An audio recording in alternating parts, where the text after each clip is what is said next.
Hey, what's up, everybody? It's Matt Johnson. We're back with another episode of Real Estate Uncensored. This is the place where you get actionable ideas, insight, and inspiration to turn your real estate career into a life of freedom. We have a very special guest today. We're talking about radical sales and really how to get started as a salesperson, know exactly what your plan of action is to grow your business using sales, getting on the phone, talking to real life human beings. Correct? I know. Wow. Perish the thought of talking to real human beings. But that's what we're going to talk about today, as well as some of the mindset and strategies behind radical sales and what Lucas teaches with his clients. So before we get to him, I will bring in my partner in crime and podcasting and all other things, the junior grandmaster himself in the co-pilot seat, Greg McDaniel. What's up today? Matt, what is up, man?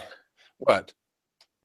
If you can't, for those of you who are listening or watching, there's an amazing, insane amount of drilling going on here, and can't hear shit, man. Not what you think. It's not the fun kind of any drilling or pounding or anything else. It's literally just nothing but construction guys all around my condo unit doing God knows what. And so if you hear some noise in the background, I'm trying to mute myself so I don't cover up what I'm sure Greg has some valuable things to share. I don't really know what they are, but if you stop talking, I would be happy to present that value. So anyway, if you're listening, make sure to subscribe on iTunes or Stitcher. And if you're watching and you prefer the video version, make sure to subscribe on YouTube. Oh, okay. Is it your time? I'm going to turn my microphone off, Johnson. All right. So when it comes to talking to normal human beings, dude, on Saturday, I tested a theory, and I'm like, I wonder if I can get a better connection rate with people doing cold calls if I called in on a Saturday afternoon, right? So I came in not feeling well at all, and I pounded out an hour of cold calls. And dude, very last call I was making that day, turned out there was a super cool dude, Dale. He just had a stroke, so kind of bummer for him. So he kind of doesn't have all his memories there. But he and his wife are going to sell their investment property in Concord, and I'm made arrangements. I'm going over there tomorrow night at 5:30. We're going to look at the house. We're going to list that mofo. So.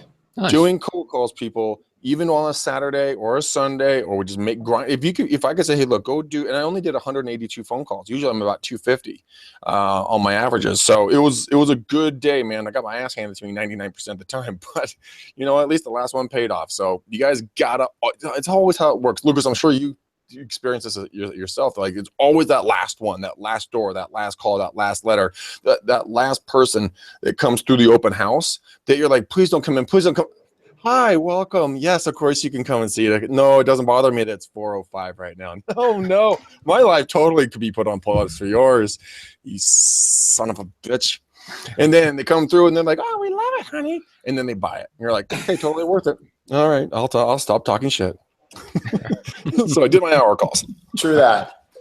Yes. Right. So let's since Greg is already alluding to you, we want to officially welcome you to the show, Lucas Barra. Lucas, how's it going? Oh, awesome, man! I feel so welcome to be here. I mean, there's so much love in the air. It's amazing. Yeah, it's one thing that's in the air. Frustration with technology is in the air. There's a lot of that going around. I love Greg. Greg is fantastic. But all right, so Lucas, give us the 60-second bio on who you are, where you are, and what you do. Yeah, so I'm a sales coach. I work with entrepreneurs, sales professionals like real estate agents, brokers. Basically anyone who's looking to generate more income, and it's on them to make it happen, give them the outside insights, accountability, and feedback to actually make that happen. From Chicago, Illinois, grew up in San Diego, and been a part of over 1,000 plus closed sales to senior level executives like CEOs, high level entrepreneurs. So I come from a very unique background, having that sort of conversations, and that's why I specialize in helping these people to get their careers and businesses off the ground, because we all know how without sales, nothing happens. That's right. No, nothing will happen. And as we were discussing earlier, never mind, not going to do that. I'm just not going there. Man, it's so true that everybody gets so weirded out. Like, oh man, I'm in sales. Oh, damn it. You're like, look, bro, if the doctor didn't sell, pills or prescriptions, then the medical companies wouldn't work. If a car salesman didn't sell, there would be no cars. If postcard, shops weren't available, then there wouldn't be cards with my face on it, and that would be a tragedy. We all feel that way. That's beautiful. Wow. Well, I don't even know what to say to that, but I am going to say this.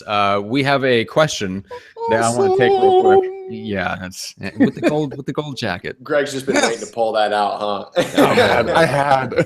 with great pleasure, I'm sure. I have it right here next to me, just in time Matt like starts piping up. I'm like, hey Johnson, face on the card. You don't have one of those. For those of you who are listening, Greg literally got a thank you card with his face printed on it. From a very grateful, I think it was someone that did the McDaniel challenge with you, right? Well, Bridget, did she do the McDaniel challenge? Was it that or was it an emergency call? It was just she just listened to one of our shows. She just screenshot it. This is when you were giving me shit. See, you call it my Century 21, my C21 jacket. Mm-hmm. And I'm like, first off, bitch, don't be hating. And it's an honor to represent such an establishment with their highest award. All right. So Marilyn Hudson, this is from the Lead Gen Scripts and Objections Group. Marilyn Hudson says, I got a call from a lady wanting to list their house in January. Husband's working out of state. She wanted an initial consult to get an idea of what they'll need to do before they list, and she's then wanting to set up some appointments for realtors to come back for her husband to interview when he's going to be in town for a 3-week period. So first of all, how would you even respond to that, and how much advice do you freely give out versus waiting for the actual listing consultation? So Greg, what do you think about that? Man, I freely give out information from the very, very get-go. Even if I don't get the listing or if I don't work with a client, I still freely give everything that I know and that I have to offer, because there's the value add proposition here. So it's the law of reciprocity as well. If I give, that's going to make their life better. Now, what's to say that, here's a perfect example. I went over and talked to this older guy last week, 93 years old. I think I talked about him a little bit, but when I walked in the front door, before he even got in the house, he was like, I'm not listening to this with you, right? I'm like, yeah, dude, I'm cool. That was pre-discussed. We discussed that on the phone. I'm fine. Long story short, an hour and a half later, not only was he like, throughout the conversation, well, this other agent, he's just kind of a name. Like, I've never really met him. And oh, I don't know. This is always good to have more information. At the end, he's like, I got to talk to my daughter over Thanksgiving, and there's a probability that I ran the numbers with him. He's going to clear like $950,000 walking out of this thing. Wow. And he's financially set. His number was $800,000, so he got an extra $150,000 on top of it. And the other agent that there's a top producer, which I know, they're a good team, but they never did any kind of value add prop for that client. They just did a lot of branding, and anything else. So I would give freely at all times and continually to give, because you know what? You never know what can change. Maybe the other agent that's a shoe-in was a complete dick, and showed up and just had a bad day. Or like this other ass hat. My friend Joe, dude, she's like a 90-some-odd-year-old woman. This dickhead charged her $400 for 4 MLS sheets and a printout of what the market's doing. And I'm like, you've got to be kidding me. Wow, that's you got to hand it to him. He's enterprising. Oh no, he's just douche. Okay, that's called charging for what everybody else gives away for free. That sounds like an excellent sales strategy to me. But anyway, kind of like Matt's theory.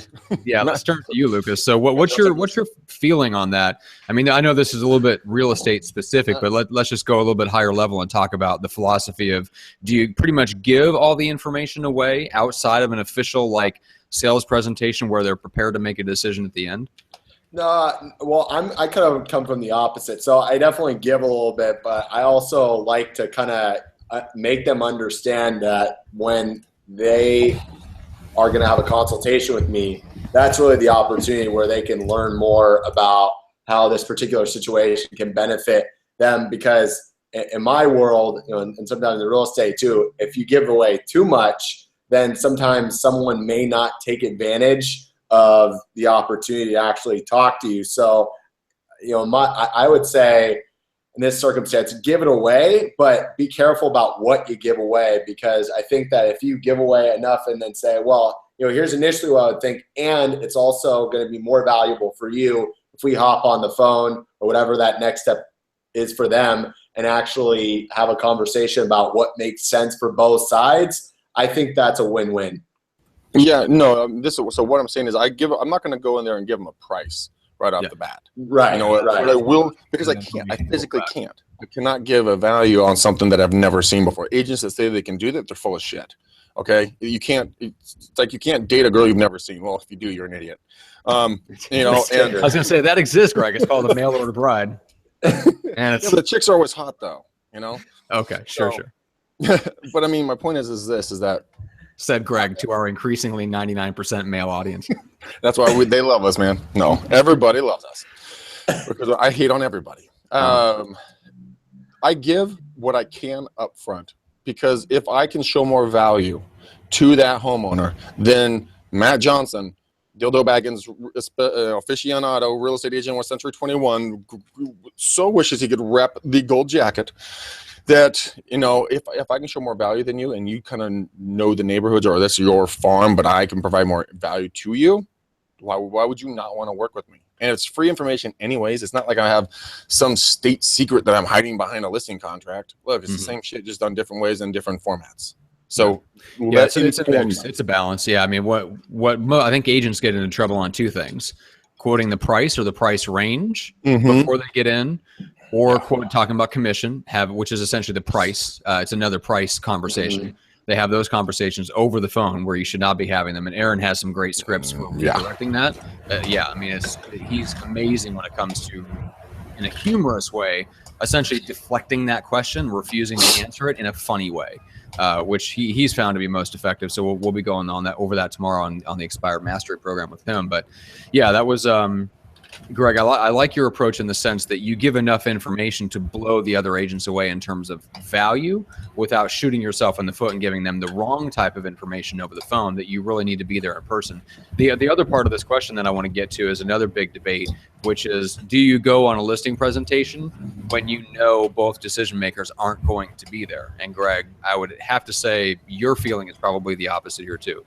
No, actually, I would like to. That's one where we all actually agree on this. Is that you say, okay, if your husband or wife can't make it, that's not a problem. Life happens. Let's just reschedule when everyone can be there. That way, I don't waste your time. Okay. Yeah.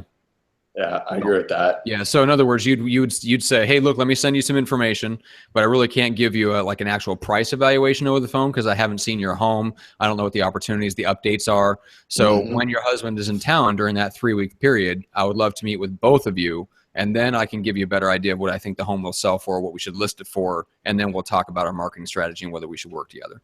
Yeah, absolutely. That's exactly what I do. My verbiage is slightly different, but it's exactly the same, conversation that I have with them. I say, the worst advice I could ever give you would be to give you a price of a property that I've never seen. I understand that you can get online ideas, but if I can't see all the wonderful upgrades you've done in the home that you've loved and lived in for a number of years, then I'm not going to be able to accurately price it against the competition and your comps out here. So let's find a time when your husband and I and you can sit down together. Yeah. So gotcha. Makes sense. Yeah. All right.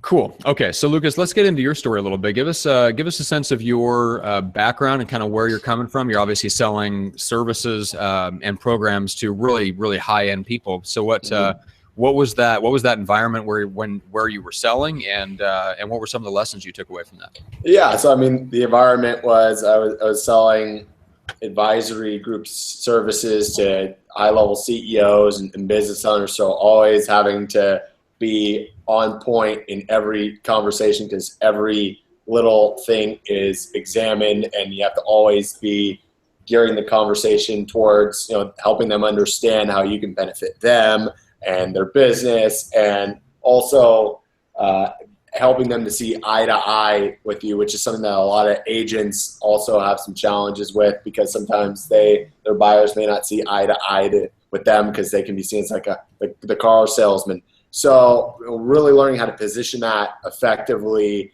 in a way so that they're actually willing to open up and have a real conversation around where their interests are, what's going to be best for them, and more importantly, a lot like listing a house, is really going to be a mutual fit for both sides, because that's what I'm always working towards. And I think the most important lessons that I learned very early on is you always got to gear your conversation towards your buyer. I mean, I walked into an open house here like 2 blocks away from me the other day, and the agent didn't really drill down on like why I was there.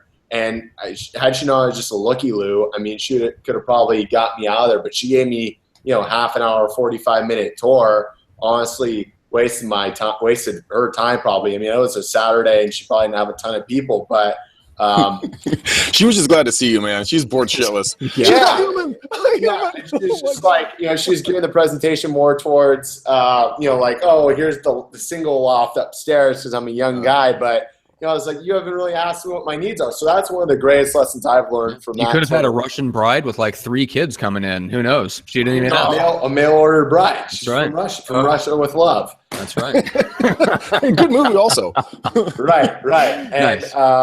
And also, I think the other lesson that I learned, which is so applicable in this industry, is that you just got to grind, because there are so many times where I must have made, 100 calls in a day, 400 calls in a week, and the very last opportunity that you'd think you get someone and you're just, I don't want to make this call, this is horrible, I sound horrible, and then the next thing you know, you're getting someone moved over to the other side of the funnel, and there you go. Yeah, it's always that last one, man. It is always the last one. That's when you always got to push. When you're so tired, you're just like, just one more door, one more call, one more person. Damn it, it worked. Now I have to do it again. Well, at that point, then you got some momentum going, and that's where the magic starts to really happen. Yeah, it really, really. Where are you, by the way? What? I'm in Pacific Beach, San Diego. You dog. I know. I'm a dirty dog. Yeah, that's not a bad place to live. I agree. It's about 10 minutes west of me, about 5 minutes closer to the beach than I am, you bastard. Right. 5 minutes closer to the fun too, right, Matt? Yeah, exactly. Yeah. If the PB scene is your scene, yes, I agree. And for anybody that knows San Diego, you'll know what that means. All right. So let's mention a couple things on our site. Greg, you can shout out some people. So please pull up your calendar and be prepared for this. So it doesn't take you by surprise when I actually throw it over to you. I got it, Mom. I got it, Mom. And then we'll dive over into to Lucas's content a little bit more. So first of all, go to McDanielRealEstateSystems.com. There's 2 things there to check out. Number 1 is Greg's favorite scripts. That's a free download. It's got all of his scripts, including links to the videos where you can actually hear the phrasing and tonality. I was talking to a guy about this. It's going to come on the show in December, and he's going to talk all about the truth about sales, the real language of sales, even down to NLP techniques and stuff like that, which is great.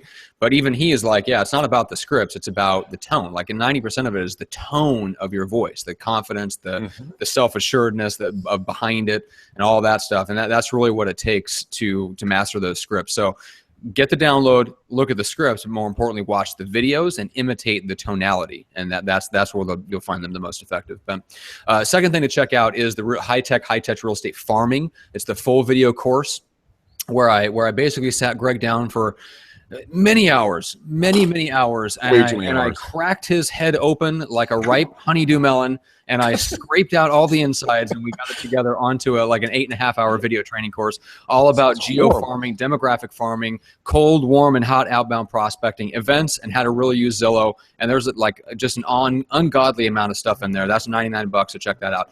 Anyway, Greg, who do you have to shout out today? Oh, I don't know, Matt. I need to get my calendar up first. Jackass. So I got Logan, who signed up for November 7th of 2017. And then I've seen kind of a pause or holding on that, because it's like, they're like, dude, it's a year away. I'm good. So I'm like, okay, maybe that's a good thing. Pump the brakes on that a little bit. Pump the brakes on that, because it is an epic long talk. But I have this week I get to talk to Mike tonight. I get to talk to Nancy tomorrow. Then I get to talk to Michael on Wednesday. So I got some really good people I'm going to talk with over this next week. And I've been in constant communication with a number of just outstanding human beings that are just continually message me and text message me.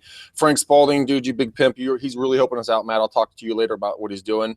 We have Victor, Arne, Scotty, Alexa, Ardu, who's going to hook me up with some good stuff. Christopher, Darren, Andrew, James, Sonette, Pam, Jason, Wendy, and then of course Neely, and then the list goes on. And then of course Beverly, the Bevinator, the ever closer of all objections.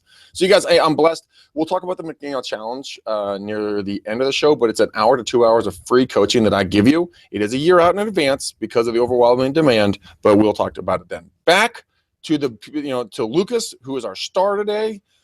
Lucas, now Matt and I are going to shut up, and we're just going to let you run the rest of the show. So no pressure. Okay, no pressure. That sounds great. I'm an entrepreneur. Exactly. Yeah, we just like you to talk for the next 40 minutes. I'm going to grab a coffee. I'll be right back. let me get my script and hang on. I left my PowerPoint on my other computer. Lucas just sitting there like, are they serious? Or are they fucking with me? Seriously, all right, so let's start with so let's say you're starting with someone from scratch and they're getting started or restarted. We have a lot of our listeners are kind of in that situation. They're not necessarily new to the business, but they have hit a rut. Or they're literally physically relocating into a new area and they really need to jumpstart their business almost from scratch for whatever reason. So how do you work with someone that's kind of in that position? They need to get the leads coming in. They need to start reaching out to people, but they're not really sure, where to start. So they just know they need to do something. So how do you kind of work with those people from the ground up? Right. Well, before you even get on the phone, I think they need to really look at like who they are and what they want to accomplish. Because if you look at a lot of these people, especially who are re-entering, like what are your goals 5 to 10 years from now? What are your goals for the next year? Because if you don't know who you are, what you want to accomplish, and what your values are, then you have nothing to really drive you to make those 150 to 200 calls that you need to make.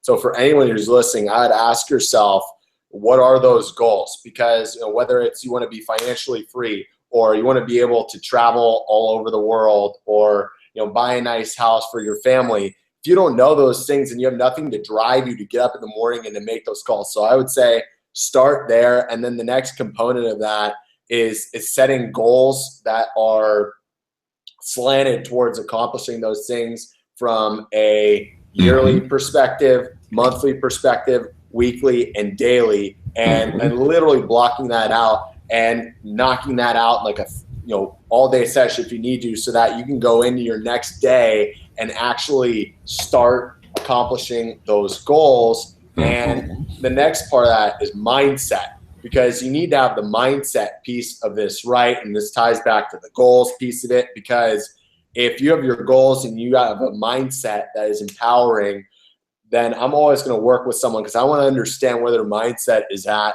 right now. Do they have fear of getting on the phone? Do they have kind of a lack of experience in the space? Where they need to go? So those are the areas that people really need to think about. Again, it's the the who they are, understanding how to leverage that, then the goals, and then the mindset piece, and literally understanding where can we get better on a daily basis and reviewing that because it takes that sort of obsession every freaking day to be able to make it happen in this business, especially because there are so many freaking, like I can tell you, San Diego, Pacific Beach, so many different real estate agents.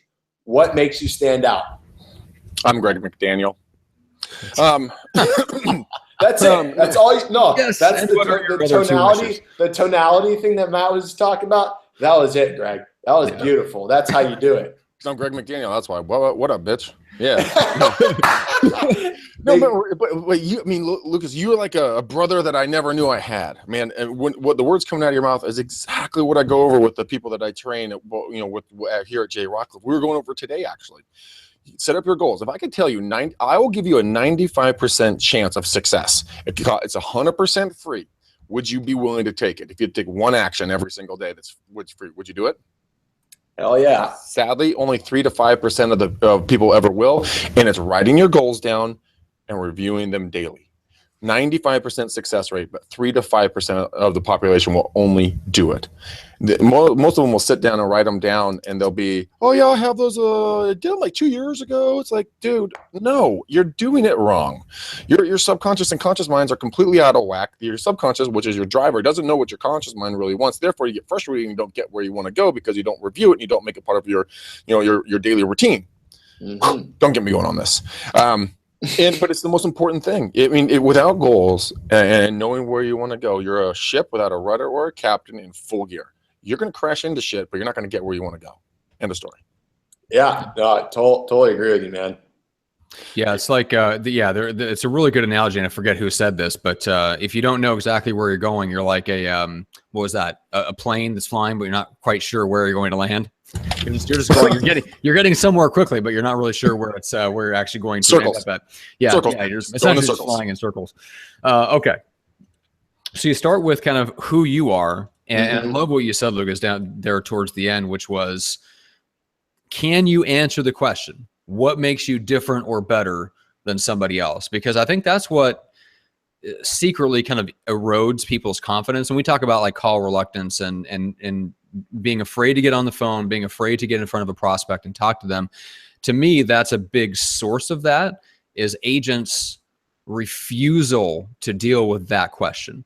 They refuse to deal with the question of what really makes me different or better. And they go out and they start trying to talk to people, whether they're cold prospects or whether it's their database, and they really don't have an answer to that question. So when somebody asks them, inevitably, or just the issue comes up and they have an opportunity to compete for a listing, compete for a buyer, whatever the case is, they can't articulate, and they themselves are not 100% sold on why somebody should work with them over somebody else, other than just the fact that they want the money and they don't want somebody else to get the money. And that's not exactly a very strong reason for somebody else. They don't care.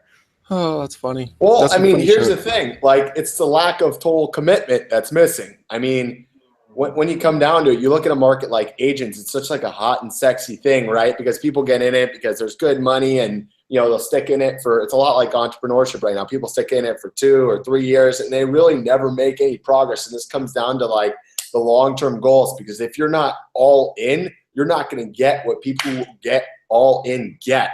And if you know what makes you, this is where the who you are, you know, it sounds like woo-woo, and a lot of people in real estate may not be as big a fan of that. Well, if you want to make some money, I would suggest you rethink that line of thinking, because at the end of the day, when you know what values make you different, because you know that a certain agent does things differently, that's that thing. So you really, that needs to be like written down like your goals, because when you look at that, then that's why I have clients, because people can't hold themselves. It's hard. It's freaking hard. Like, let's be real. It takes a lot of will in that session to actually make that happen. You know, if the agents are with the agents that are listening live or on the replay, if you guys don't have a clue why you stand out, you're one big cardboard goo in your mind, you're like, oh, I don't know what to do. Go to your closest friends and family and ask them to write down 5 or 10 traits that make the most, you know, that makes you stand out in a crowd. You know, maybe it's your personality, maybe it's your ease to talk to, maybe it's whatever it is. Put them together and then build off of that list, and then double down on getting better at those different traits. So then when you go into a listing presentation or working with a buyer or something along those lines, you can talk with confidence about those different individual traits that you possess. Also, go to sites like Neighborhood Scout, go to HomeSnap, get information about the hyper-local neighborhoods, get information about the market, become knowledge-based about what you do for a living as an agent. I mean, if you can just stand out on a couple of things and talk with percentage, based numbers, people are going to pay attention to you. It doesn't matter if you think you look and sound like an idiot. Well, I guess it's counterintuitive for people too. It's like, if you're going to be working with someone as a potential client and maybe it goes south, that's a great opportunity for you to get some quality feedback. So say, hey, just out of curiosity, I want to improve my process for people like you in the future. How can I do that for you? Like, what could I have done to serve you better? Because that's going to teach you a lot about where you want to get better and you need to get better. You do need to ask that too. Matt, stop muting me. Right? Yes. It's like, I asked that to the listings that I don't get. I'll say, you know what, I'm so sorry we don't have an opportunity to work together.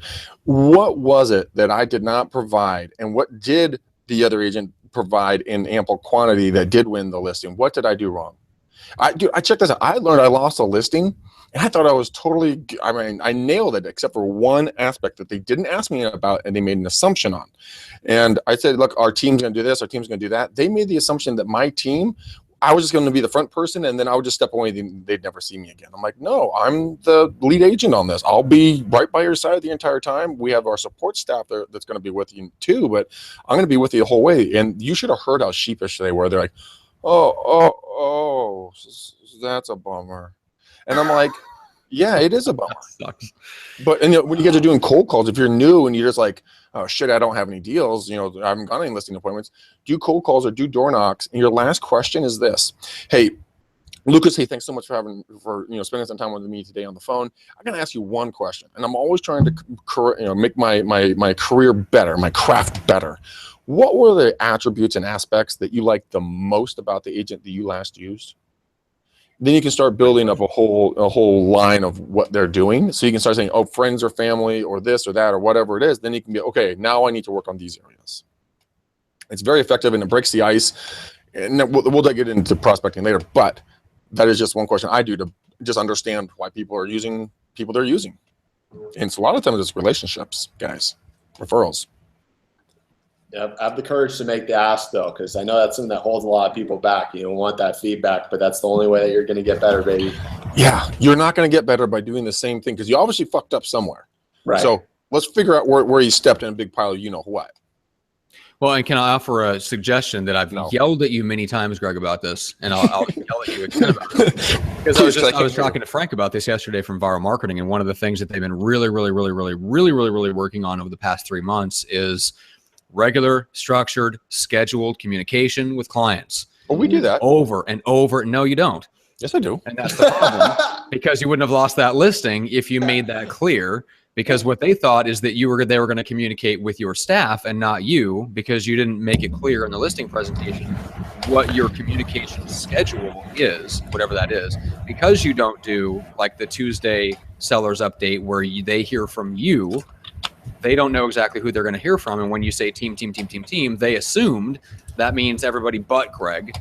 When you may plan on talking to them and you're planning on being with them every step of the way, but you didn't tell them what is the communication plan, what is our structure, what are the scheduled times when you and I are going to speak to update you about the process of your sale.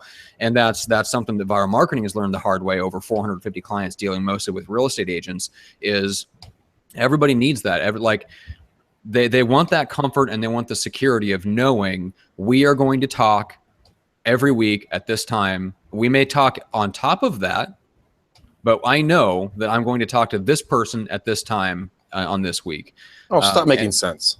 I know it does make sense, but I've gotten on you about this for a long time, and you still do the, well, we talk to them when stuff comes up. We talk to them all the time. That's not the point. You may talk to them 5 out of 7 days, but if they get to that 5th day, and then all of a sudden they don't hear from you guys for a day, and they don't know when they're going to hear from you guys again, that creates that little insecurity. And then that also, because you're not setting that up in the listing presentation, that plants that seed of doubt of, well, we'll hear from them when something happens. But what if something doesn't happen for 3 days? When do we hear from them? And you can eliminate all of that by just having a structured plan. Look, pal, I don't think I want to talk to you right now. I'm turning my camera off. That's it. You're going to get just stagnant face just for that. Okay. I know. I love that you can't mute my camera. You can mute. Go ahead and mute yours. It's great. But Lucas, how have you, you talked about the weekly calls or what, just it's hard to hold yourself accountable. And I was just talking to a friend of mine this morning, who's an extremely high level recruiting business coach to some of the top recruiters in the country. And even he admitted, he's like, look, I am the most horrible self-leader imaginable. He says, I rely on my son to lead me and keep me accountable to do the things that I need to do because I can't do it myself. And that's a super high level person that's talking. Mm-hmm. So there's no shame in working with a coach like you to keep yourself on track, because even some of the best, even the smartest people have trouble just keeping on track, right?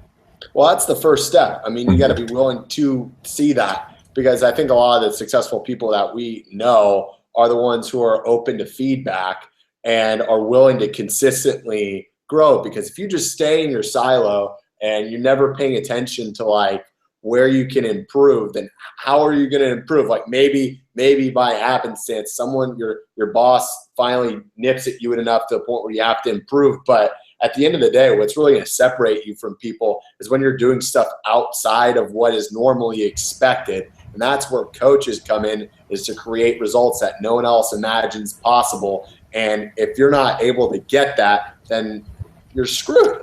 You're basically shorting yourself. Mm-hmm. That's totally true. Coaches are there to push you. They're also there to provide knowledge about the industry that you're in, and come up with out of the box, marketing or whatever the cluster effing, that client.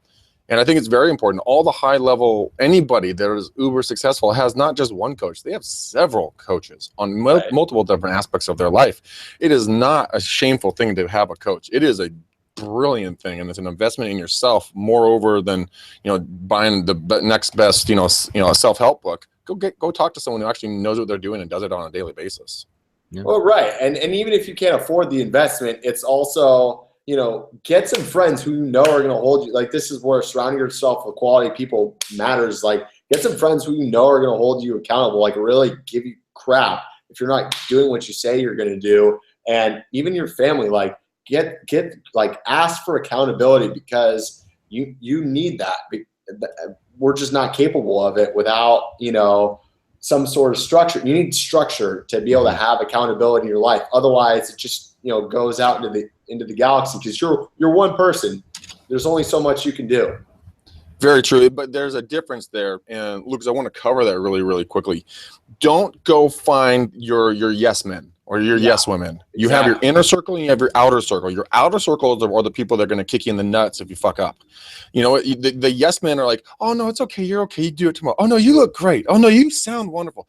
Dude, that's really nice. And sometimes you just need that.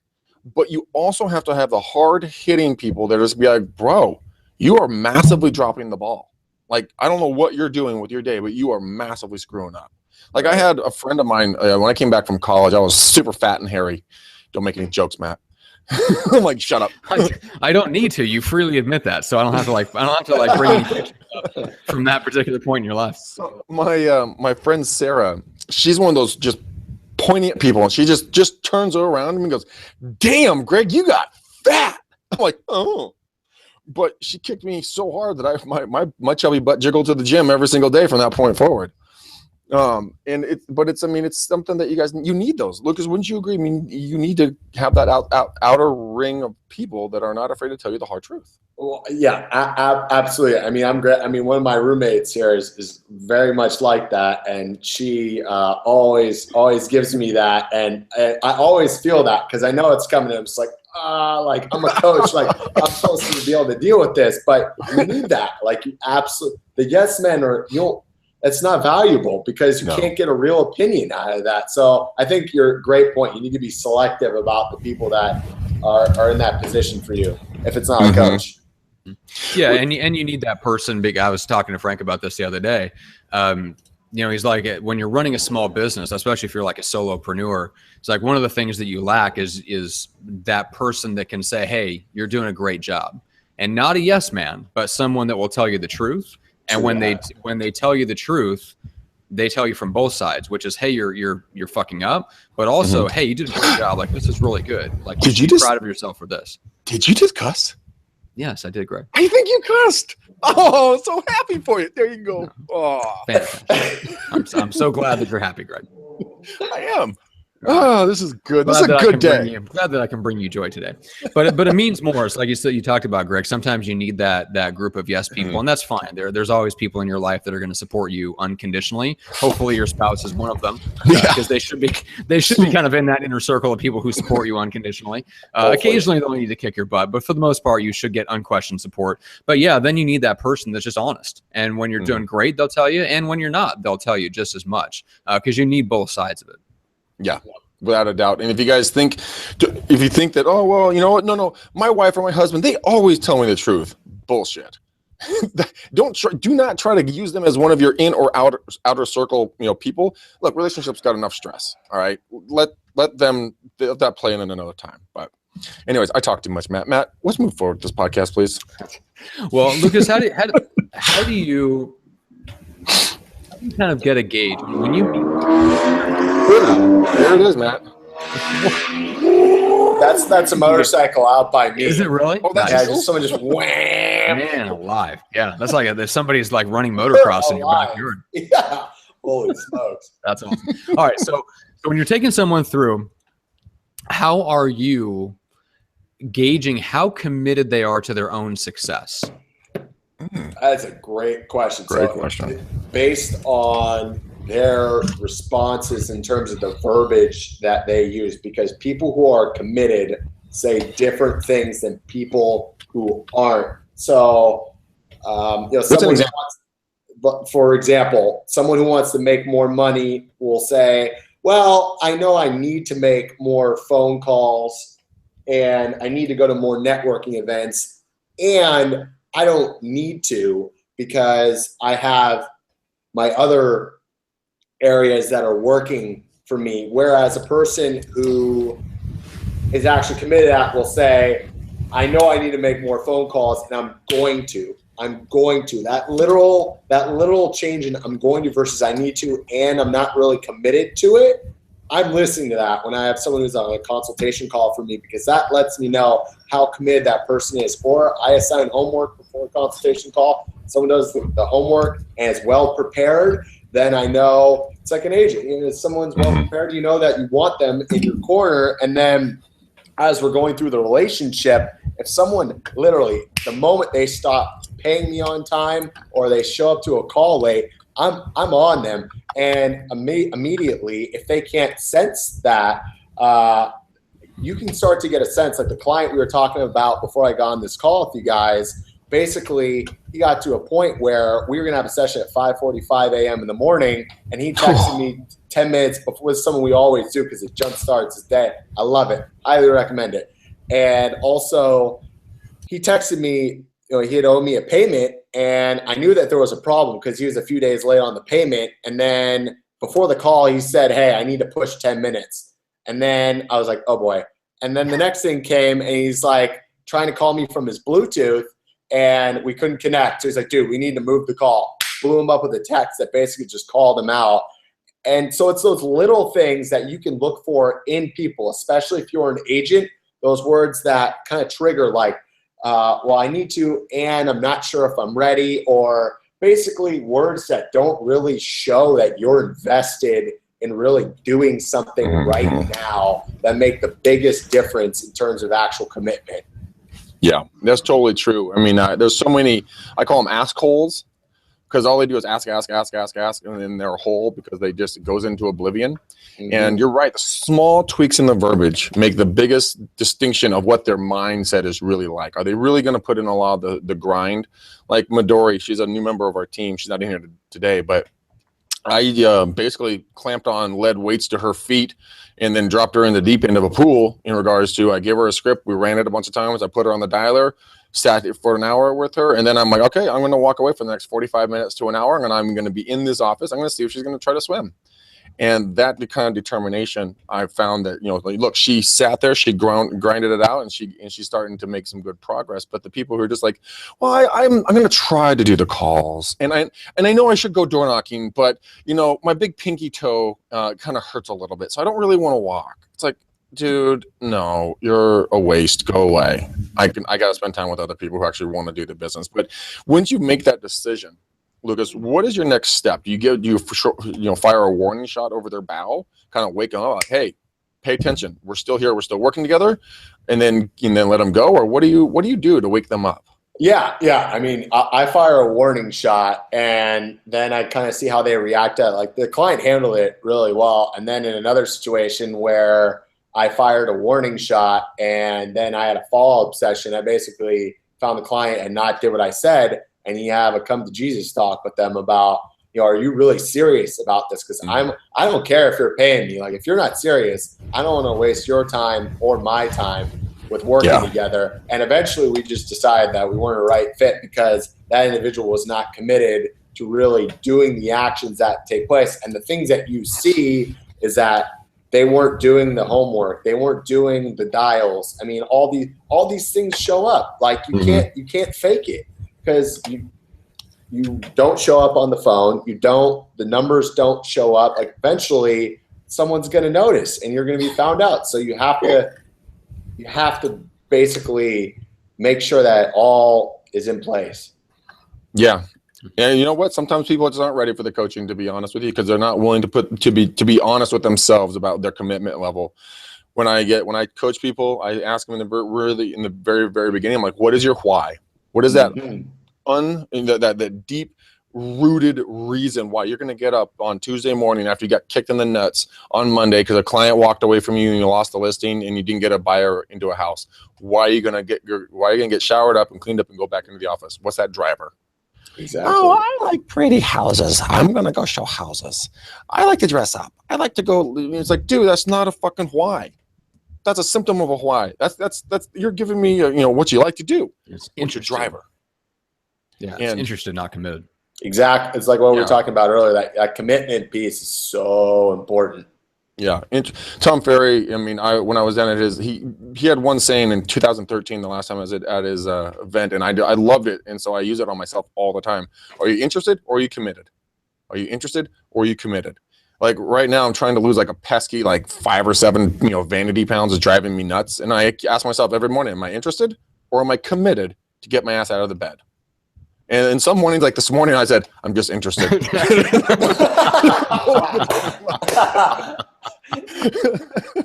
That's awesome. I love it. Yep. No, at least you're honest. All right. There's a really, I wanted to go back to the words, Lucas, because there's a great book that I'm reading right now by a guy who's here in San Diego, Mark Devine, The Way of the Seal. Oh, yeah. And phenomenal book. So he talks about this change your words, change your attitude. It's under develop unwavering confidence. And he talks about how even for those that where you are committed, we can sometimes subconsciously kind of sabotage ourselves with the actual words that we use to express when we're talking about our goals or what, like our inner monologues. He talks about, do you use negative or slow down words? So, and you'll want to think offense all the time. So he brings up some words that you might use, like defend, block, retreat. And then of course you've got can't, try, failed, and maybe.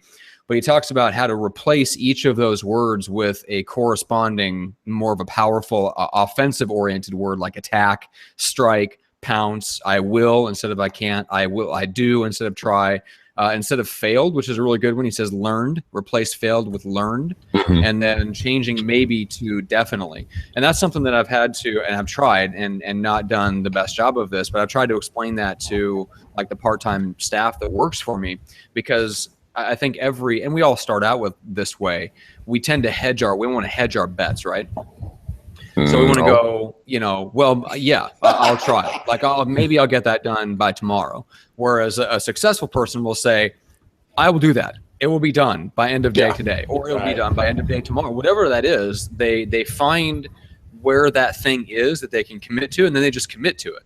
The real trick when you get uber successful is when you can figure out how to commit to something you have no idea how to do, and then figure out how to honor and how to stick to the commitment. I'm still working on that part of it, but I've at least I've mastered the art of only expressing what I'm going to commit to, even if it means lengthening the time frame a little bit, and then saying, but I may get it done earlier, but here's when it will definitely be done by, because that inspires confidence in other people.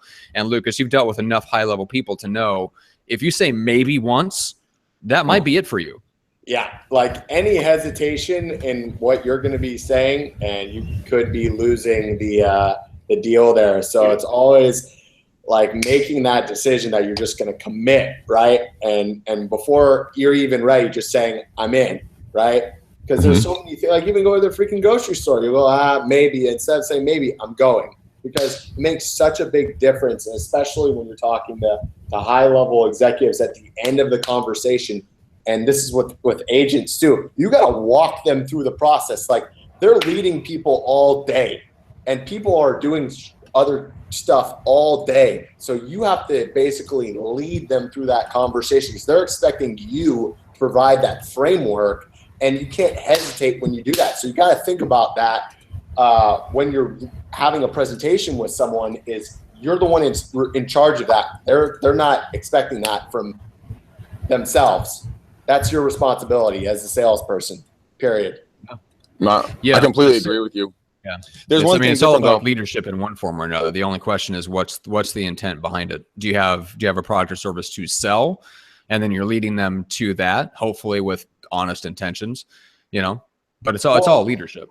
Yeah, I mean, it's a balance, right? Like you got to understand, I mean, there's a certain point in the conversation where you can really tell that this is going to be in their best interest, and this is done through good questioning, and they're going to start to ask you, okay, so I'm glad you asked, this is a great reframe, where they're going to start to ask you questions about the service or the house, right? About, what's this run for? Or, what's the homeowner association fees? Like stuff that kind of gets you an idea that, okay, they're actually sort of interested in this. So you're not just leading them for the sake of it, because that's not something you want to do. When I say leading, I want you to really think about that in terms of the fact that they're in a sense, you're there to provide the framework for that conversation and ultimately not hesitate, because they need your confidence. And if you really believe in what you do and really can provide them value, that your confidence is the main framework to work around. And if it's not a good fit,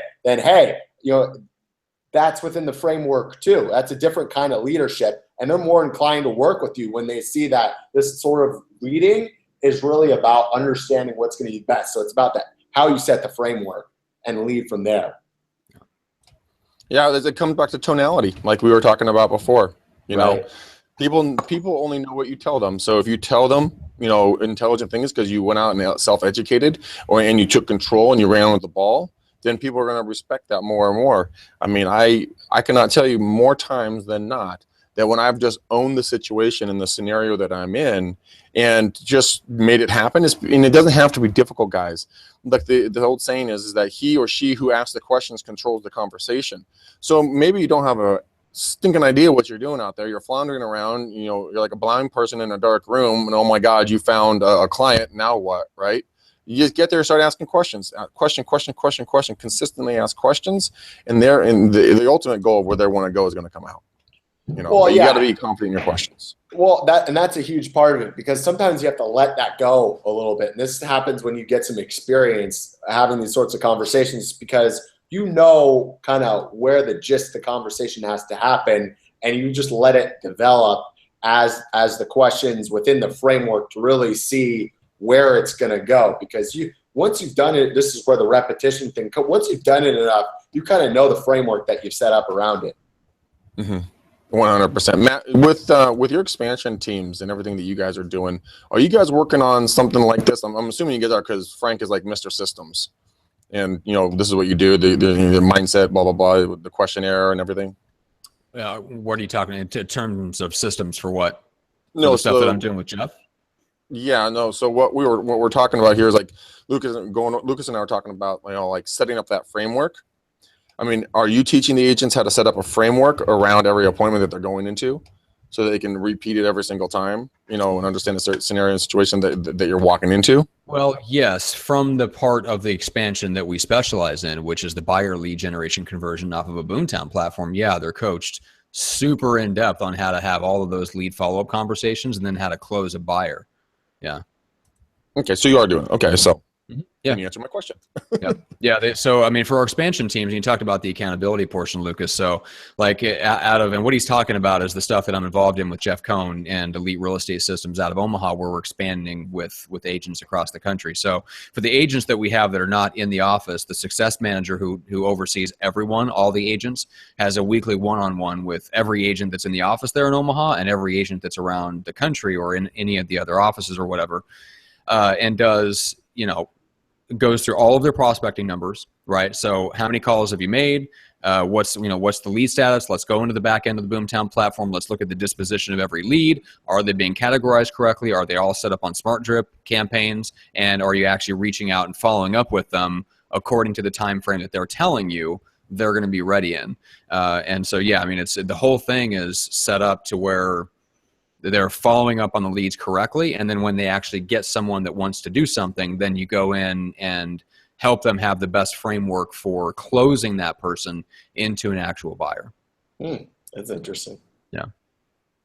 Very so cool. yes, Matt? the answer is yes, Greg.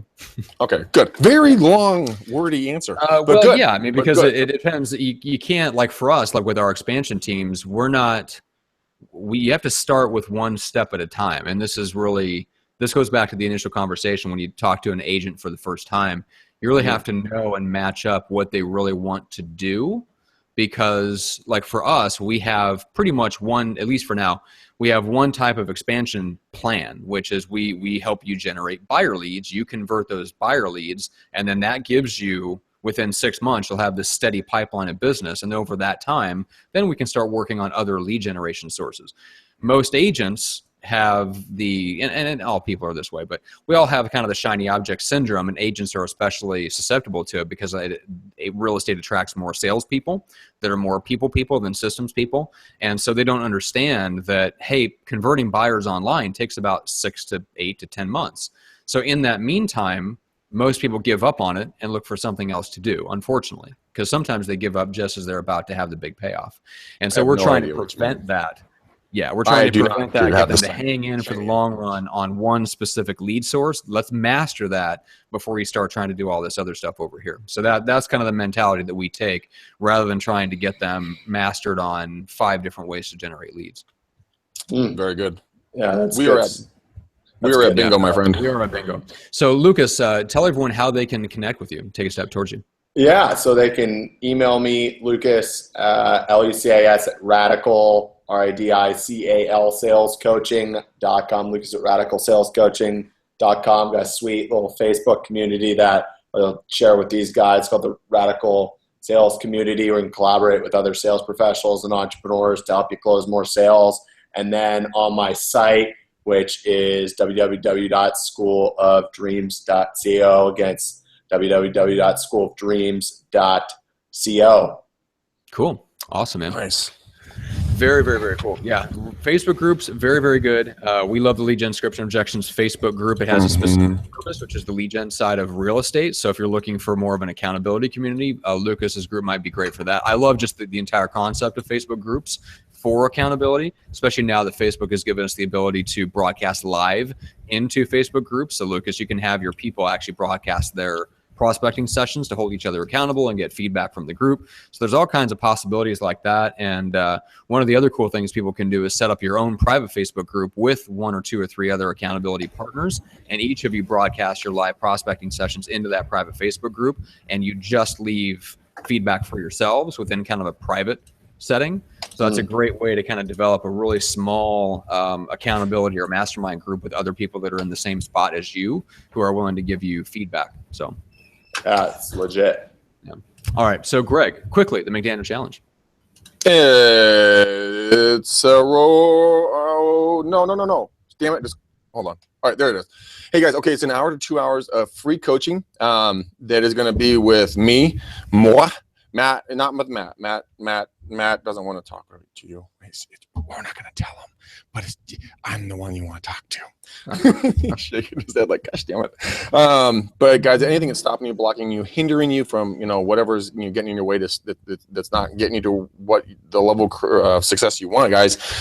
I'm not anything super smart. I can tell you this. I've just been around super smart people, and I've had the ability to learn from these super smart people. And so I would love to book you guys up. It is 100% free. There is no pitch, okay? I'm not going to be like in 1 year from now, thank you so much for coming in tonight. By the way, there's a $29.95 one-time easy pay, or you can break it up into 2 payments of $14.99. Your choice. None of that bullshit. It is all free, guys. Get a hold of me on my cell phone, 925-915-1978 is my cell phone. Let's book it up, because it is going to get booked until 2018. Okay, it really is. So just don't make it last that long, because God, no one wants to wait that long to talk to me. And if you do, there's something wrong with you. But I want to talk to you guys, or don't friend me. Follow me on Facebook. Friendships, I pissed about 4 people off, I think, because I have a couple of open spots where they're going to fill. But Facebook only gives 5,000 friends. I do that every day. That's awesome. Oh, man. But yeah, follow me, guys. I go live on lead gen. I go on my page. I'm always trying to do something different. You can watch me do live lead generation in lead gen scripts and objections every single day. So for nothing less, just follow me there, and you guys will be able to see what I do. Anyways, I love you guys. Matt and I do this show because we want to see you guys thrive. If you don't have the cash, that's why we put out this information on this show. So share it with a friend, family member, dog, whatever. Just get the word out there about the show. That's right.